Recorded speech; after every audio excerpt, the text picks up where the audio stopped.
নমস্কার বন্ধুরা, আমি চলে এসেছি তোমাদের সাথে আজকে আবার একটা নতুন একটা কারেন্ট অ্যাফেয়ার্স নিয়ে। তো ব্যাপারটা হচ্ছিল যে এই যে পেছনে যে কারেন্ট অ্যাফেয়ার্স আছে ছিল 4th অক্টোবরের কারেন্ট অ্যাফেয়ার্স। তো আজকে বিশেষ বিশেষ কিছু ইম্পর্টেন্ট দিন আছে। দেখো, পুজো শুরু হয়ে গেছে, অনেক পড়াশোনা অনেকেরই মন নেই। তারপরে আমি তোমাদেরকে, যেহেতু কারেন্ট অ্যাফেয়ার্স প্রতিদিনে, তা প্রতিদিন আমি তোমাদের কারেন্ট অ্যাফেয়ার্স নিয়ে চলে এসেছি। তো আজকে হচ্ছিল যে 4th অক্টোবরের কারেন্ট অ্যাফেয়ার্স গুলো কি কি। আমি কি বললাম বারবার করে, যে কারেন্ট অ্যাফেয়ার্স শুধু আমাদেরকে নিজেকে আপডেট করার জন্য কিন্তু আমাদের জানতে হবে, শুধু পরীক্ষা আসে তাই বলে না। আর যদি পরীক্ষা তুমি বসা হলে অবশ্যই কিন্তু কারেন্ট অ্যাফেয়ার্স জানতে হবে।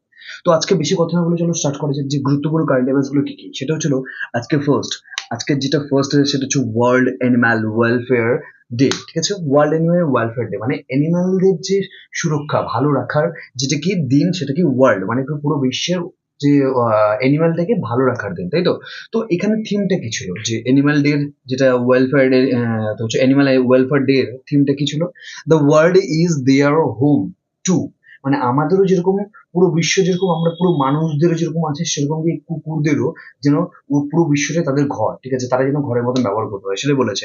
The world is their home too, ঠিক আছে, তাদের হোম, পুরো পুরো বিশ্বটাই তাদের হোম, বাড়ির মতন, ঠিক আছে। তারপরে সেকেন্ড কি বলেছে, খুবই ইম্পর্টেন্ট। দেখো ব্যাপারটা হচ্ছিল যে এখানে বলেছে যে ওম্যান টি-20, এখন যে ওম্যান টি-20 ক্রিকেট টু ওম্যান টোয়েন্টি বিশ্বকাপ হচ্ছে, তাই তো। ওম্যান টি-20 বিশ্বকাপ, সেটা ঠিক আছে। তো বিশ্বকাপটা কে হোস্ট করছে সেটা ফার্স্ট আগে জানতে হবে। হোস্ট করছে কি, দুবাই। এটা কিন্তু পরীক্ষা আসে যে ওম্যান টি-20 বিশ্বকাপ হচ্ছে কে হোস্ট করে, সেটা হচ্ছে কি দুবাই। এবার আরো একটা প্রশ্ন, এই দুবাই যে খেলাটা হচ্ছে সেটা কোন স্টেডিয়ামে খেলা হচ্ছে, ঠিক আছে। দুবাই একটা স্টেডিয়ামে খেলা হচ্ছে, সেটা কি Sharjah cricket stadium, Sharjah cricket stadium, ঠিক আছে।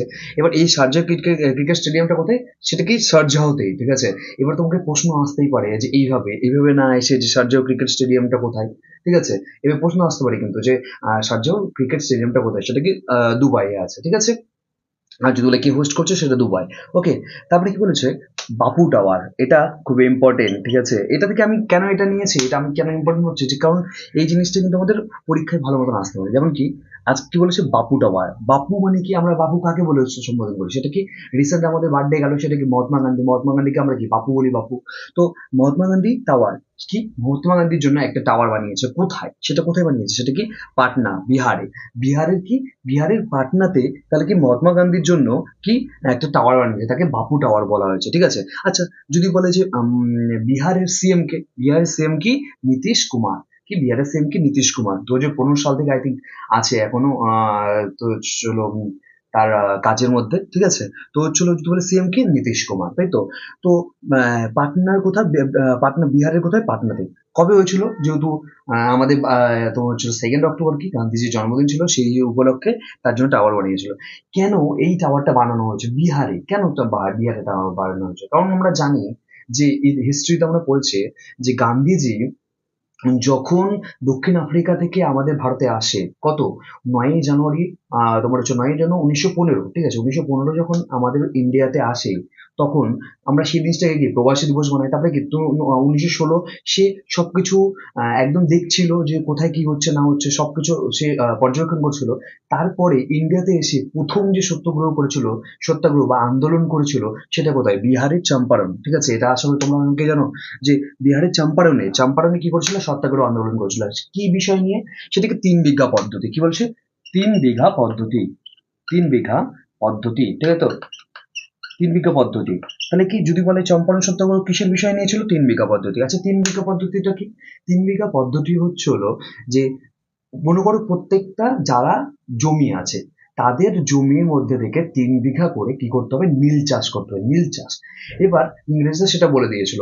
তো সেই জিনিসটা যখন গান্ধীজি জানতে পারে যে আমরা কি হয়, একটা মনে করো তোমার তোমার মনে করো 10 বিঘা আছে, 10 বিঘার মধ্যে 3 বিঘা যদি তোমাকে নীল চাষ করতে হয়, তাহলে মানে কি, যেই জমিতে নীল চাষ একবার করা হয় সেই জমির ফল মানে উর্বরতা ক্ষমতাটা কি ধীরে ধীরে কমে যায়, মানে 3 বছরের মধ্যে পুরোপুরি একদম ওই জমির তোমার হচ্ছে উর্বরতা ক্ষমতা কমে যাচ্ছে। তাহলে কি 3 বছরের মধ্যে তুমি একটা জমি 3 বছরের মধ্যে মনে করো তোমার হচ্ছে 10 বিঘার মধ্যে 3 বিঘা একদম শেষ হয়ে গেল, তাই তো। তারপরের বছর আবার করছো, ঠিক আছে, তারপরে আবার 3 বিঘা করছো, এইরকম করতে করতে করতে কি একদম একটা সময় পরে তোমার 10 বিঘা জমি কি হয়ে যাবে, একদম পুরো বাঞ্জার হয়ে যাবে, মানে কি ওইখানে আর কোনো কিচ্ছু হবে না, কোনো ওইখানে কি হবে, ওখানে আর কোনো কিছু ফসল হবে না। তো এই জন্য যখন দেখছিল যে বিহারের লোকেদের প্রচুর পরিমাণে এরকম অসুবিধা হচ্ছে, তখন বিহারের লোকেরা এটা জানতে পারে, এটা জানতে পেরে তখন মহাত্মা গান্ধী, ঠিক আছে, আমাদের যে গান্ধীজি, ঠিক আছে, গান্ধীজি কি করেছিল, যে এই চম্পারণে গিয়ে প্রথম সত্যাগ্রহ করেছিল। আচ্ছা, সত্যাগ্রহ কিভাবে করেছিল? এই 3 বিঘা পদ্ধতির জন্য সে ডিএম অফিসে যায়। এরকম হয়েছিল যে সে ডিএম অফিসে যায়, ডিএম অফিসে গিয়ে সে আন্দোলন করে। এবার হচ্ছে প্রথমে যখন যায় সে একাই যায়। আর যখন সবাইকে বলে চলো তোমরা আমাদের সাথে, তখন কেউ যায় না, ভয় পায় যে ডিএমকে দেখে যতই হোক সরকারকে দেখে কিন্তু আমরা সবাই ভয় পাই, তাই তো? তো যারা উকিল দেখবে তারা কিন্তু বেশিরভাগ মানে হলো তারা কিন্তু ভয়টাই পায় না, যে হ্যাঁ কি করবে দেখা যাবে। উকিলকে দেখে কিন্তু একমাত্র পুলিশ কিংবা যে কোনো শাসন, কারণ কি তারা প্রত্যেকটা রুলস জানে, আইনের বিরুদ্ধে রুলস জানে, কিন্তু আমরা কিন্তু সেই আইনের বিরুদ্ধে রুলস জানি না, তাই তো? তো এরকম সরকারের বিরুদ্ধে তারা যেতে প্রথমে ভয় পাচ্ছিল।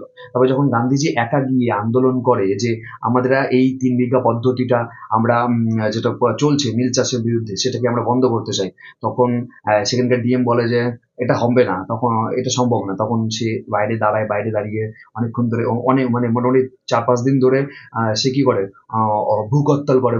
তখন প্রথমের দিকে যখন প্রথম দিন যখন গান্ধীজি যায়, তখন সবাই সাইড থেকে দেখে কি করছে রে, কি করছে, এভাবে আবার হয় নাকি?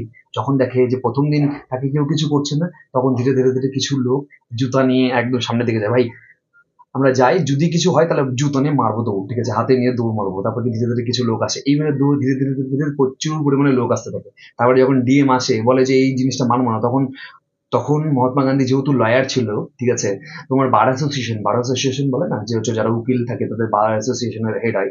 তো সে বলে যে এটা একদম পুরোপুরি রুলস এর বাইরে। তখন বলে কেন রুলস এর বাইরে? তখন তাকে পুরো প্রত্যেকটা ইংল্যান্ড থেকে শুরু করে, সে ইংল্যান্ড থেকে কি করেছিল, তোমার ছিল উকিলতা পাস করেছিল, ব্যারিস্টার পাস করেছিল। তো তাকে প্রত্যেকটা রুলস একদম বলে দেয় যে এই জন্য। যখন এইভাবে শুনে ডিএম, তারপরে ভাবে যে না, একদম এটা ঠিক, এটা একদমই তারপর থেকে কি 3 বিঘা পদ্ধতিটা শেষ হয়ে যায়, তাই তো? তাই কত কত সালে হয়েছে 3 বিঘা পদ্ধতি? কি 1917 সালে, 1917 তার ফার্স্ট ইন্ডিয়াতে ফার্স্ট যেটা সত্যাগ্রহ বা আন্দোলন করেছিল সেটাকে 3 বিঘা পদ্ধতি চম্পারণ সত্যাগ্রহ, তার সেই উপলক্ষে কি এই যে বিহারের কি হয়েছিল, নীতিশ কুমার তার জন্য বাপু টাওয়ার বানিয়েছিল। ওকে, জানতে হবে যেটা, সেটা হচ্ছে হলো হর্নবিল ফেস্টিভ্যাল। হর্নবিল ফেস্টিভ্যালটা কি? হর্নবিল ফেস্টিভ্যাল কোথায় হয়? হর্নবিল, ঠিক আছে, হর্নবিল ফেস্টিভ্যাল হচ্ছে হলো যে যেরকম প্রত্যেকটা কি আমাদের আমাদের এখানেও যেরকম নবান্ন থেকে শুরু করে যে কোনো নবান্ন থেকে শুরু করে যে কোনো একটা ফেস্টিভ্যাল হয় তো, মানে প্রত্যেকটা যেরকম সিজনে সেরকম ফেস্টিভ্যাল, সেরকমই কি হর্নবিল ফেস্টিভ্যাল কোথায় হয়? হর্নবিল ফেস্টিভ্যাল হচ্ছে নাগাল্যান্ডে। কোথায়? নাগাল্যান্ডে। কত থেকে কতর মধ্যে? একদম ডিসেম্বর, কত, ডিসেম্বর থেকে, ডিসেম্বরে 1 থেকে 10 এর মধ্যে, 10 তারিখের মধ্যে, ঠিক আছে। আচ্ছা, এবার এই ব্যাপারটা ছিল, এটা কেন এখন আসছে? এটা তো ডিসেম্বরের কথা, তাহলে কেন কেন এখন কথা বলছি? কারণ হর্নবিল ফেস্টিভ্যাল যেটা নাগাল্যান্ডে হবে, সে এবার এবার যে হর্নবিল ফেস্টিভ্যালের যে পার্টনার থাকবে, এটাকে ওয়েলস, ওয়েলস বলে একটা কান্ট্রি, ওয়েলস কান্ট্রি এবার আমাদের কি ওই তোমার হচ্ছে ফেস্টিভ্যালের সাথে থাকবে, ঠিক আছে। এটুকু জানতে হবে। তাকে হর্নবিল ফেস্টিভ্যাল তোমাকে দিতেই পারে যে প্রত্যেকটি যেরকম ফেস্টিভ্যাল কোথাকার, কোনটা ফেস্টিভ্যাল। তো হর্নবিল ফেস্টিভ্যাল কোথাকার? নাগাল্যান্ডে, ঠিক আছে। কোথাকার ফেস্টিভ্যাল? নাগাল্যান্ডের ফেস্টিভ্যাল। তারপরে হচ্ছিল, এটা খুব ইম্পর্টেন্ট, ঠিক আছে। আমি কিছু কিছু আজকে বেশিরভাগই ইম্পর্টেন্ট গুলো নিয়ে এসেছি, কারণ আমি জানো বেশি আমি দিই না, অল্প করে দিই, কারণ ইম্পর্টেন্ট গুলো দিই। এবার হচ্ছে ভারতের প্রথম আকাশ রেল। ভারতের প্রথম আকাশ রেল, বাট হচ্ছে ভারতের প্রথম আকাশ রেল মানে কি? আকাশ দিয়ে চলবে রেল, একদম কি যেরকম বলেছিল যে একদম দেখায় যে তোমার হচ্ছিল ডিজিটাল হয়ে যাবে, একদম উপর দিয়ে আকাশ দিয়ে যাবে, তো হচ্ছে 50 সাল এরকম করে আকাশ দিয়ে উড়ে ট্রেন যাবে, বাস যাচ্ছে, যেরকম দেখায় মুভিতে, সেরকম কি ব্যাপারটা না। ভারতের প্রথম হচ্ছে হলো কি আকাশ রেল কোথায় হবে? দিল্লিতে। দিল্লি কি এয়ারপোর্টে, দিল্লি এয়ারপোর্টে, ঠিক আছে। আচ্ছা, দিল্লি এয়ারপোর্টের নাম কি? দিল্লি এয়ারপোর্টের নাম হচ্ছে ইন্দিরা গান্ধী ইন্টারন্যাশনাল এয়ারপোর্ট। তাহলে কি দিল্লি এয়ারপোর্ট নাম কি? কি ইন্দিরা গান্ধী ইন্টারন্যাশনাল এয়ারপোর্ট। এবং ওপর দিয়ে বলতে কি আকাশ রেল মানে কি? আকাশ মানে কি প্রত্যেকটা যে মানে রেলটা হবে সেটা কি নর্মালের থেকে অনেকটা উঁচু দিয়ে সেই রেলটা যাবে, তাই তো? নর্মালি কি নিচ দিয়ে যায়, তারপর মাটির নিচ দিয়ে যায়, তারপরে একদম মাটি সমান দিয়ে যায়। তো এটা কি ওপর দিয়ে, কিন্তু কিন্তু এটা বেশিরভাগ উপর দিয়ে যাবে, তার জন্য কি এটাকে আকাশ রেল বলে অভিহিত করা হয়েছে, ঠিক আছে। তাহলে কি ভারতের প্রথম আকাশ রেল কোথায় হবে? দিল্লিতে। কোথায় হবে? ইন্টারন্যাশনাল কি বলছে, Indira Gandhi international airport. Indira Gandhi international airport কবে থেকে স্টার্ট হবে? 2027 থেকে স্টার্ট হবে, ঠিক আছে।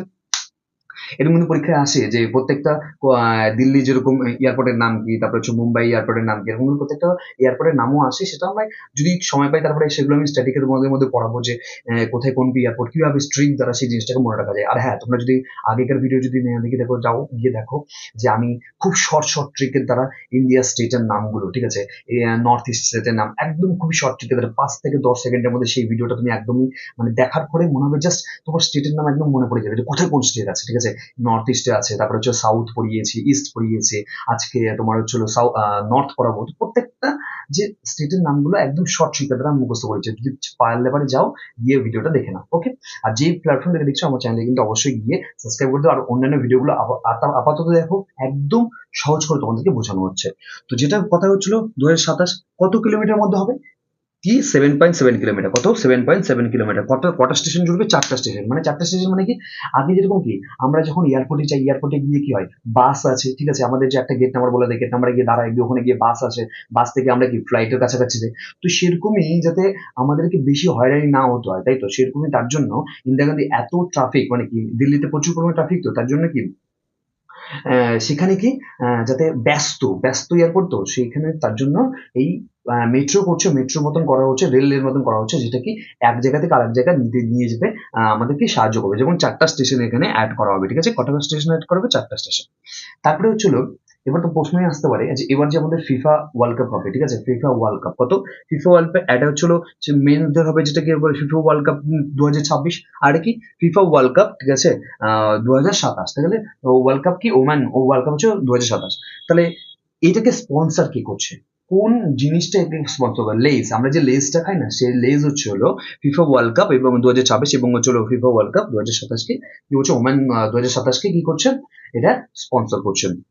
আচ্ছা, ফিফা ওয়ার্ল্ড কাপে যে ওয়ার্ল্ড কাপটা কোথায় হবে, আমরা তো যেটা জানতে হবে, পরীক্ষা আসতে পারে 2026 ফিফা ওয়ার্ল্ড কাপ কোথায় হবে। তাহলে কি 3টে দেশ করবে, কি কানাডা, মেক্সিকো আর ইউএস। কি বললাম? কানাডা, মেক্সিকো এবং ইউএস। যদি বলে ফিফা ওয়ার্ল্ড কাপ 2026 কোথায় কোথায় কোথায় খেলা হবে, সেটা কি কোন কোন দেশ হোস্ট করবে, সেটা কি কানাডা, মেক্সিকো এবং কি তোমার হচ্ছে ইউএসএ। তাহলে Canada, Mexico, USA, Canada, Mexico, USA. আর যদি বলে ফিফা ওমেন ওয়ার্ল্ড কাপ 2027 কোথায় করবে, ব্রাজিলে। কোথায় হবে? ব্রাজিল, ব্রাজিল হবে, ঠিক আছে। তাহলে ওমেন ওয়ার্ল্ড কাপ কোথায় হবে ফিফাটা, সেটা কি ব্রাজিলে, ঠিক আছে। এই দুটো কিন্তু অবশ্যই মনে রাখবে, কিন্তু পরীক্ষায় কিন্তু চলে আসতে পারে যে ফিফা ওয়ার্ল্ড কাপ কোথায় হবে, ফিফা ওমেন ওয়ার্ল্ড কাপ কোথায় হবে, ওকে। লাস্ট যেটা, সেটা হচ্ছিল কি কৃষি সাথী, ঠিক আছে, কৃষি সাথী। কৃষি সাথী কি স্কিম বলছে, কৃষি সখী স্কিম, কৃষি সখী স্কিম। এটা কোথায় হবে, এটা কোথায় এই জিনিসটা করেছে, যেটা কি উত্তরপ্রদেশে। কোথায়? উত্তরপ্রদেশে।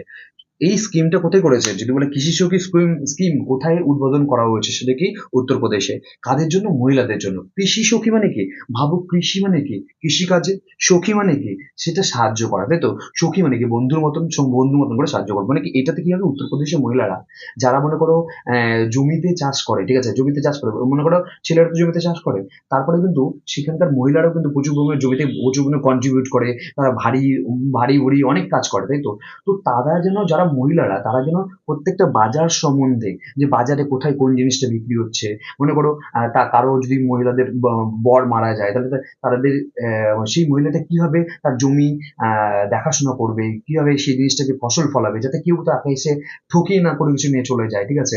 তার যেন যে এই জমিতে এই সার ব্যবহার করতে হবে, এটা যেন কাউকে যেন না বলতে হয়। তো তাদেরকে আরো সজাগ করে তোলার জন্য কি করছে, এই স্কিমটা করেছে, কৃষি সখী স্কিম, যেটা উত্তরপ্রদেশের মহিলাদের জন্য, মানে মহিলাদের কি আরো ভালো করে তোলার জন্য। তো আজকের ভিডিওটাই এতটুকুই। প্রত্যেকটা আজকে যে পয়েন্টগুলো, সেগুলো কিন্তু খুবই ইম্পর্টেন্ট। তো অবশ্যই কিন্তু তোমরা হচ্ছিল ভিডিওটা ভালো মতন দেখো। আশা করি প্রতিদিন না লিখলেও একটু রিভিশন করো। আর একটা জিনিস যেটা আমরা পড়লাম, চম্পারণ সত্যাগ্রহ আন্দোলন, যেটাকে এম কে গান্ধী হচ্ছে 1917, ঠিক আছে। আচ্ছা বলো তো, যে এই যে চম্পারণ সত্যাগ্রহ আন্দোলন যখন করতে গিয়েছিল, তখন মহাত্মা গান্ধী কাকে কাকে সাথে নিয়ে গেছিল, কাকে সঙ্গে নিয়ে গেছিল, কাকে সঙ্গে নিয়ে গেছিল, এটা প্রশ্ন হচ্ছিল। কাকে সঙ্গে নিয়েছিল, কাকে সঙ্গে নাই? দুজন গেছিল, তাও বলে দিচ্ছ, দুজন গেছিল। কে কে সেটা তোমাকে কমেন্ট করে জানাবে, ঠিক আছে। তোমরা কতটা জানো আমি এটা দেখতে চাই। তো আজকের জন্য এতটুকুই। যদি ভিডিও ভালো লাগে তো অবশ্যই কমেন্ট করে দিও, লাইক করে দিও এবং শেয়ার করে দিও। তো চলো, কালের পরে ভিডিওটা দেখা হচ্ছে, বাই।